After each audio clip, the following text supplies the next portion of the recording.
In this session, you want to use the data. For example, if you have a shield, it would protect us. And when the enemy wants to damage us, the shield really reduce the damage. If we go to our player attack, we have the sword damage. That is just a, let me see which place we give it a value. Nothing. Okay, this is the melee attack, and it takes damage from the enemy health equal to that number, which it doesn't have any number, or if you give this just a value, it's just a constant number. So we want that this value be dynamically changed according to what we have equipped. So in inventory manager, you can go and write the function that is the public int get sword damage, which would return a value. Okay, that is type of the item sword. So which sword? We had a function before it gets item that by ID equipped sword. Okay, now we have that return. And here we can say something like this: if sword is not null sword, that's value, else nothing, returns 0. So for the else if, we can simply write it this way. If it's not null and some sword has been equipped, then we get that value. For example, the sword attack is 5 or 4. And if this is null, then it returns 0. So it cannot hit anyone. Or you can give it a basic value. And we also do this for the helmet and shield.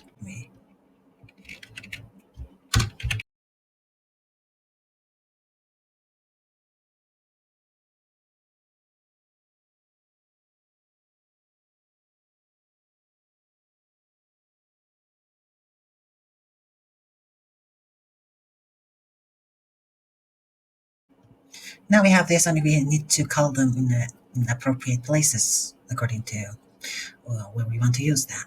So here we will have a method that is public void sword damage. So you might say, okay, why did we not just directly say that in the start and say, okay, the damage is equal to whatever it's the sword we have equipped? Because this only happens once in a game. And what if we change the sword? So we have to somehow update it always. So update sword damage. So yeah, at first it would be here, and it has the previous sword damage that he had. But what if we change the sword in the mid game? So we use it here as well.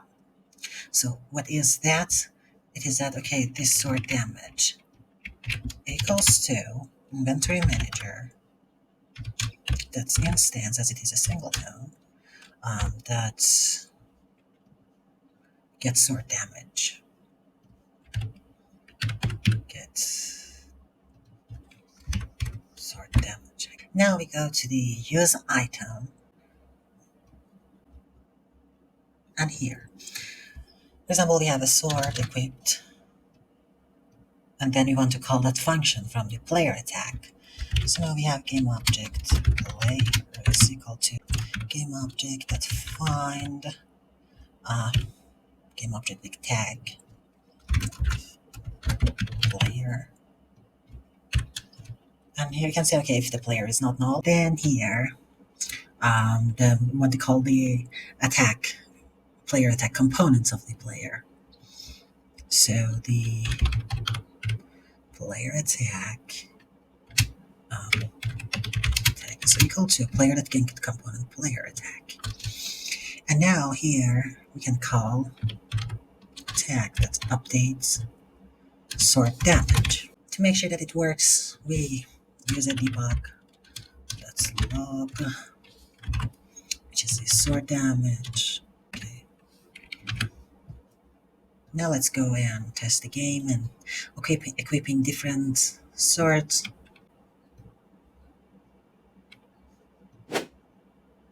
So this one is 17. I'm gonna go and pick up another sword that is 115. This one is 14. This is 14 and this is 7. So it is working. And remember to remove that because when you have lots of debug, that would make the FPS to drop down. So we use that for this, and now we go to the player health.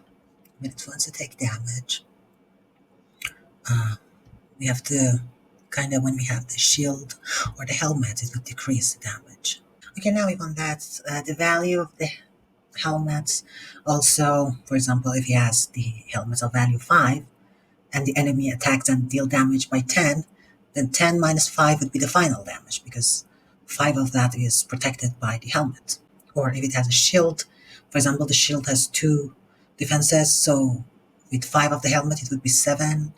So the 10 damage of the enemy would be 10 minus 7, and the final damage would be 3.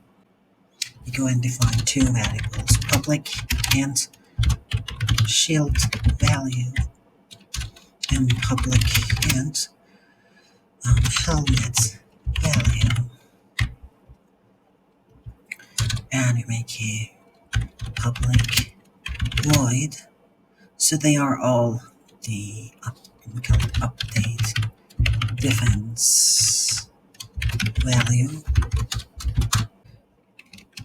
The shield value is inventory manager. That's instance. That's get shield value, and the helmet value, it is get helmet value. So here we use that, and also when it wants to take damage, it doesn't directly take the damage of the enemy. So again, we go to okay here. It's better that you bring those values, for example, here to the top in the start function of that. But let's do that here because I want to be fast. Where it is? Oh. So imagine that you have this, and then player health. Player health is that. Okay, I'll just give it another name.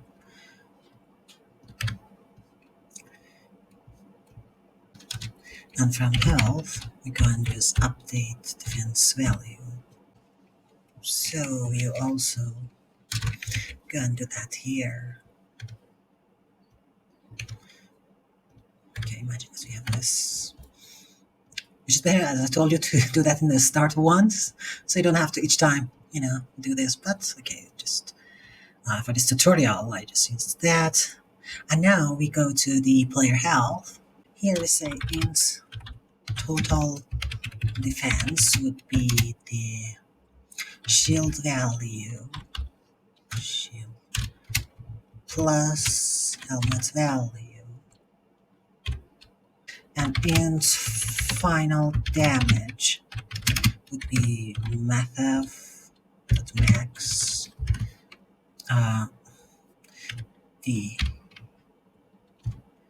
damage minus total defense, and don't allow that to go less than 0. So at least it would be 0 damage. And then here, instead of this, we say this. And then here we can have a debug.log. For example, okay, I have the shield value plus helmet value. So at first it is 0. I have a helmet. No, this is 16. No, that is 100. So this works, but when I remove that, so it should go to the remove item and do the exact same thing that we had done here. For example, if it was that, we have to also call it here. Let me fix that.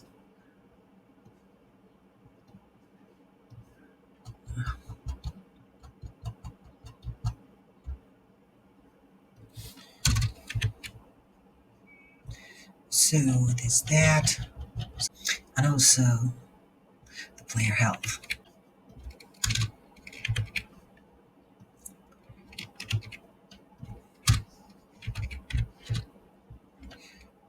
Player attack. This and this. Okay, we have them. Remove this. Okay, now they have the value. And now we go to, yeah. So this and this. Okay, so now only we have this. So we need to call them when we remove the things that we had. So if the sword attack would be like that. If this is the health, that's up the defense value.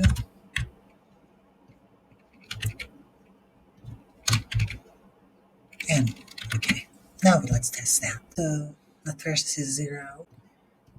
Wait, it's not. You can see the execution of the order of the code, so I move them to the awake function. That would be better. So now let's check here again. So as you see, this is 0, and now I have this and this. This is 100. I remove that, again it returns to 60, and I remove that, now it is 0. So it works. So what if I exit the game and go there?